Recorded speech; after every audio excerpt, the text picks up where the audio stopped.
Let's take a look at another factoring example. This one's different than the previous ones we've looked at because it has four terms. And when we see four terms, we often want to do factoring by grouping.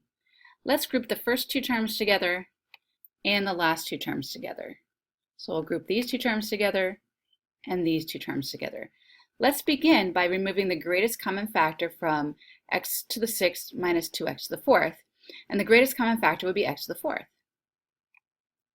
And then x to the fourth times x squared would give us x to the sixth, since we're adding those exponents. And then we have minus 2. X to the fourth times minus 2 would give us minus 2x to the fourth.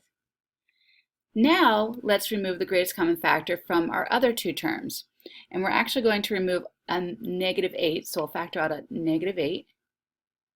And then I'll have x squared. And then be careful with our signs. A negative times a negative would give us a positive.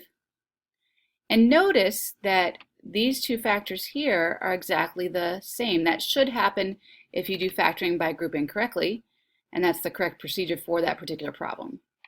So I'm going to remove our greatest common factor that I underlined here of x squared minus 2, and our remaining factor is going to be x to the fourth minus 8.